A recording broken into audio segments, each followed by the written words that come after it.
listening to the Holy Bible 1-Year Challenge with Master Storyteller Michael Wood, featuring the easy-to-read version and used by permission from Bible League International. Enjoy the show! Hello everyone, welcome to day 168. We are continuing in the book of 1 Kings, and as Solomon takes the throne, along with his mother, Bathsheba, it's time for a regime change. It's almost like the new season of your favorite show, except in the first episode, remember all the people from the last season? Well, they all get killed off. Solomon does his best to follow all of the Lord's commands, and he remembers the good examples set by his father, King David. And in 1 Kings chapter 3, Solomon gets to pray to God, and God actually says, "Hey Solomon, tell me what you want. I'll give you anything." What if God asked you that question? What would you ask for? What does Solomon ask for? Well, stick around and you'll find out.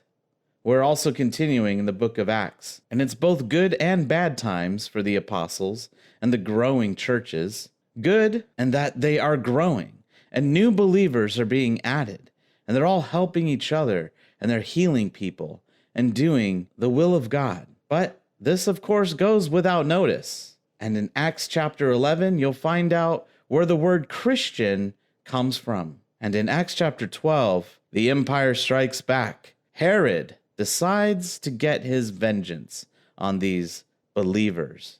So he arrests Peter. And perhaps Herod has heard about all the escapes the last time they tried to jail the apostles. So this time he puts tons of guards on Peter. Chains him to 2 guards, puts guards on the jail door. Will that be enough to keep Peter in jail? If you enjoy the show, visit me at patreon.com/storymaster. You'll find the link in the description box below.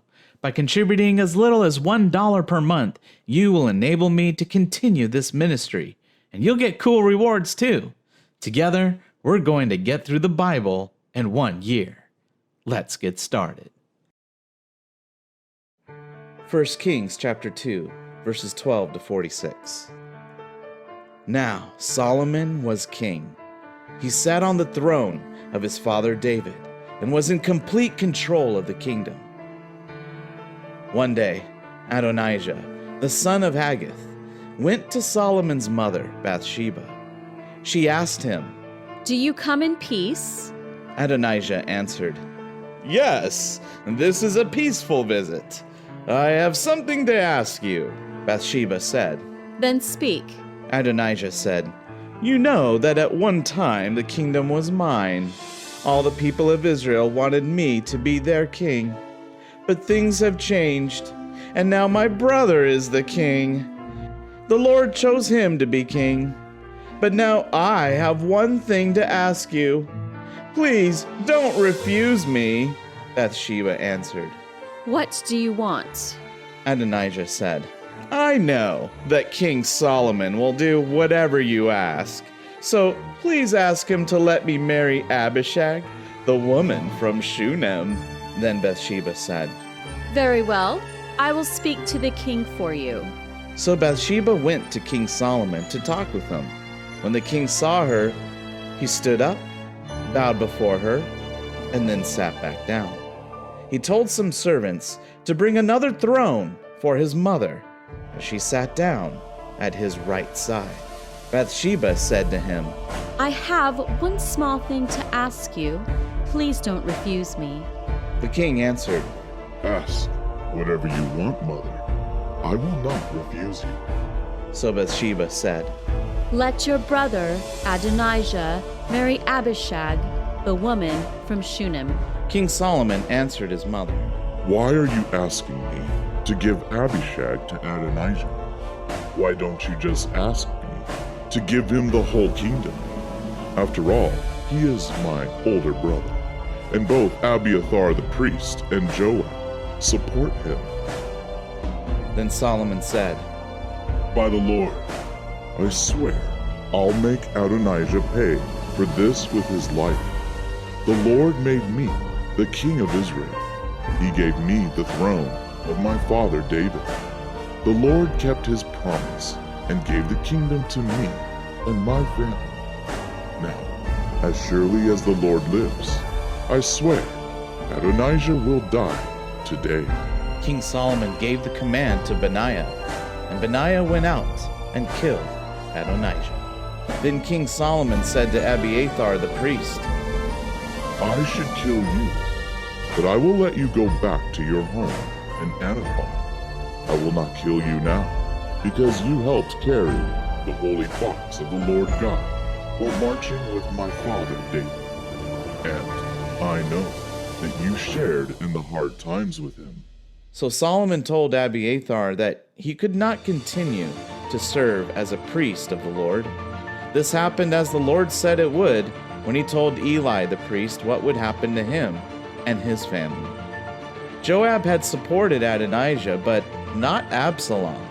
But when Joab heard what had happened to Abiathar, he was frightened and ran to the Lord's tent to hold onto the horns of the altar. Someone told King Solomon that Joab was at the altar in the Lord's tent. So Solomon ordered Benaiah to go and kill him. Benaiah went into the Lord's tent and said to Joab, "The king says, 'Come out!'" But Joab answered, "No, I will die here." Benaiah went back to the king and told him what Joab had said. The king commanded Benaiah, "Do as he says. Kill him there, and then bury him. Then my family and I will be free of Joab's guilt from killing innocent people. Joab killed 2 men who were much better than he was. He killed Abner, son of Ner, the commander of the army of Israel, and Amasa, son of Jether, the commander of the army of Judah. He did this without my father's knowledge. But now the Lord will punish Joab for the men he killed. He and his family will always be guilty for their deaths, but the Lord will bring peace to David, his descendants, his family of kings, and his kingdom forever." So Benaiah, son of Jehoiada, killed Joab, and he was buried near his home in the desert. Solomon then made Benaiah, son of Jehoiada, the commander of the army. Solomon also made Zadok the new high priest in Abiathar's place. Next, the king sent for Shimei and said to him, "Build yourself a house here in Jerusalem to live in, and don't leave the city. If you leave the city and go any further than Kidron Brook, you will be killed, and it will be your own fault." Shimei answered, "Yes, my king, I will obey you." So Shimei lived in Jerusalem for a long time. But 3 years later, 2 of Shimei's slaves ran away. They went to King Achish of Gath, who was the son of Maacah. Shimei heard that his slaves were in Gath, so he saddled his donkey and went to King Achish of Gath to find them. He found them there and brought them back home. But someone told Solomon that Shimei had left Jerusalem and gone to Gath and back. So Solomon sent for him and said, "I made you a promise in the Lord's name not to leave Jerusalem, and I warned you that if you went anywhere, you would die. And you agreed to what I said. You said that you would obey me. So why didn't you obey me? Why did you break your promise to the Lord? You know all the bad things you did to my father David. Now, the Lord will punish you for it. But the Lord will bless me and keep David's throne before him forever." Then the king ordered Benaiah to kill Shimei, and he did. So Solomon had full control of his kingdom. 1 Kings chapter 3, verses 1 through 15. Solomon made a peace treaty with Pharaoh, the king of Egypt, by marrying his daughter. Solomon brought her to the city of David. This was when Solomon was still building his palace, the temple of the Lord, and the wall around Jerusalem. The temple to honor the Lord had not yet been finished, so the people were still making animal sacrifices on altars at the other places of worship. Solomon showed that he loved the Lord by obeying everything his father David told him to do. But Solomon continued to go to those other places of worship to offer sacrifices and to burn incense. King Solomon went to Gibeon to offer a sacrifice because that was the most important place of worship. He offered 1,000 burnt offerings on that altar. While Solomon was at Gibeon, the Lord came to him at night in a dream and said to him, Ask me for whatever you want me to give you. Solomon answered, You were very kind and loyal to your servant, my father David. He was faithful to you and lived a good, honest life. And you showed him the greatest kindness when you let his son take his place as king. Lord, my God, you have made me the king in my father's place. But I am like a small child. I don't have the wisdom I need to do what I must do. I am your servant here among your chosen people. There are so many that they cannot be counted. So I ask you to give me the wisdom to rule and judge them well, and to help me know the difference between right and wrong.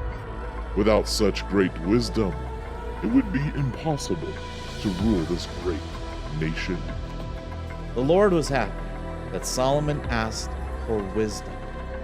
So God said to him, You did not ask for long life and riches for yourself.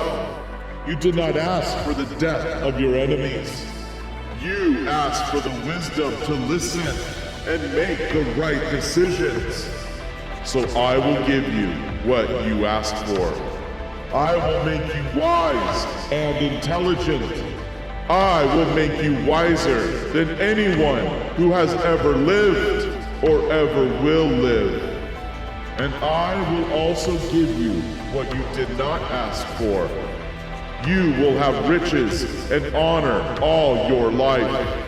There will be no other king in the world as great as you. And I will give you a long life if you follow me and obey my laws and commands, as your father David did. Solomon woke up and knew that God had spoken to him in the dream. Then Solomon went to Jerusalem and stood before the box of the Lord's agreement. He offered a burnt offering and fellowship offerings to the Lord, and then gave a party for all his officials.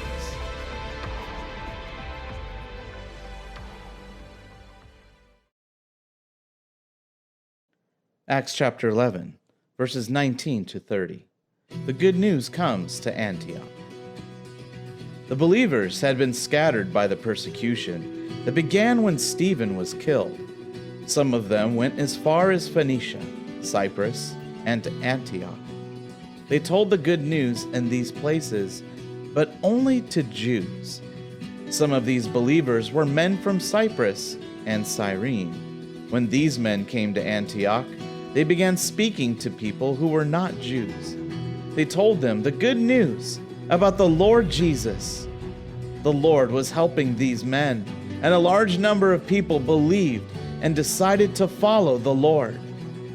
When the church in Jerusalem heard about this, they sent Barnabas to Antioch. Barnabas was a good man, full of the Holy Spirit and faith. When he arrived in Antioch and saw how God had blessed the believers there, he was very happy. He encouraged them all, saying, "Always be faithful to the Lord. Serve him with all your heart." Many more people became followers of the Lord. Then Barnabas went to the city of Tarsus to look for Saul. When he found him, he brought him to Antioch. He stayed there a whole year. Every time the church came together, Barnabas and Saul met with them and taught many people. It was in Antioch that people began calling the followers of Jesus Christians. About that same time, some prophets went from Jerusalem to Antioch. One of them, named Agabus, stood up and spoke to them. With the help of the Spirit, he said that a very bad time was coming for the whole world. There would be no food for people to eat. This time of famine happened when Claudius was emperor. The Lord's followers decided that they would each send as much as they could to help their brothers and sisters who lived in Judea. They gathered the money and gave it to Barnabas and Saul, who took it to the elders in Judea. Acts chapter 12, verses 1 through 19. During this same time, King Herod began to do harm to some of those who were part of the church. He ordered James, the brother of John, to be killed with a sword. Herod saw that the Jews liked this, so he decided to arrest Peter too. This happened during the festival of unleavened bread. He arrested Peter and put him in jail. 4 groups of 4 soldiers each took turns guarding him. Herod planned to bring Peter out for a public trial, but he wanted to wait until after the Passover festival. So Peter was kept in jail, but the church was constantly praying to God for him. On the night before Herod was planning to bring him out for a public trial, Peter was sleeping between 2 of the soldiers. He was bound with 2 chains, and more soldiers were guarding the door of the jail. Suddenly, an angel of the Lord appeared, and a bright light filled the room. The angel tapped Peter on the side and woke him up. The angel said, "Hurry, get up." The chains fell off Peter's hands. The angel said, "Get dressed and put on your sandals." Peter did as he was told. Then the angel said, "Put on your coat and follow me." So the angel went out, and Peter followed. He did not know if the angel was really doing this. He thought he might be seeing a vision. Peter and the angel went past the first guard and the second guard. Then they came to the iron gate that separated them from the city. The gate opened for them by itself. After they had gone through the gate and walked down the street, the angel suddenly left him. Then Peter realized what had happened. He thought, "Now I know that the Lord really sent his angel to me. He has rescued me from Herod and from all the bad things the Jews thought would happen to me." When Peter realized this, he went to the home of Mary, the mother of John, the one called Mark. Many people were gathered there and were praying. Peter knocked on the outside door. A servant girl named Rhoda came to answer it. She recognized Peter's voice, and she was very happy. She even forgot to open the door. She ran inside and told the group, "Peter is at the door." The believer said to her, "You're crazy." But she continued to say that it was true. So they said, "It must be Peter's angel." But Peter continued to knock. When the believers opened the door, they saw him. They were amazed. Peter held up his hand for them to be quiet. He explained to them how the Lord had led him out of the jail. He said, "Tell James and the other brothers what happened." Then he left and went to another place. The next day, the soldiers were very upset. They wondered what had happened to Peter. Herod looked everywhere for him but could not find him. So he questioned the guards and then ordered that they be killed.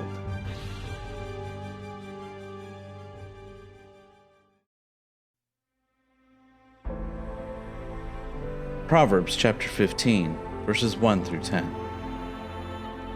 A gentle answer makes anger disappear, but a rough answer makes it grow. Listening to wise people increases your knowledge, but only nonsense comes from the mouths of fools. The Lord sees what happens everywhere. He watches everyone, good and evil. Kind words are like a life-giving tree. But lying words will crush your spirit. Fools refuse to listen to their parents. A wise person is always willing to be disciplined. Good people are rich in many ways, but those who are evil get nothing but trouble. Wise people say things that give you new knowledge, but fools say nothing worth hearing. The Lord hates the offerings of the wicked, but he is happy to hear the prayers of those who do what is right. The Lord hates the way evil people live, but he loves those who try to do good. Whoever stops living right will be punished, and whoever hates to be corrected deserves death.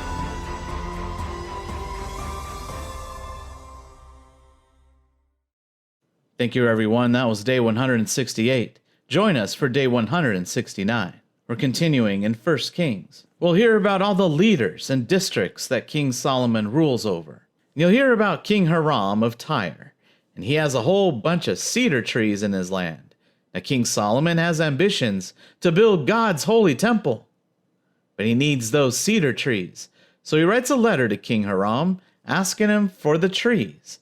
You'll have to stay with us to hear what his response is. And in the book of Acts, you'll hear about the death of Herod Agrippa. And Barnabas and Paul go to the island of Cyprus, and they find a magician there named Elymas, who speaks out against them and wants to prevent the governor from believing in Jesus. You'll have to see what Paul and Barnabas do about this magician. We hope you enjoyed today's verses.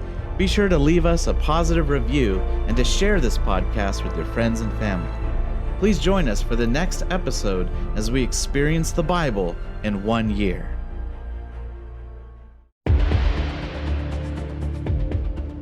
Did you know we offer online courses in creative writing, literature, and web design? Visit us at storymaster.online to learn more.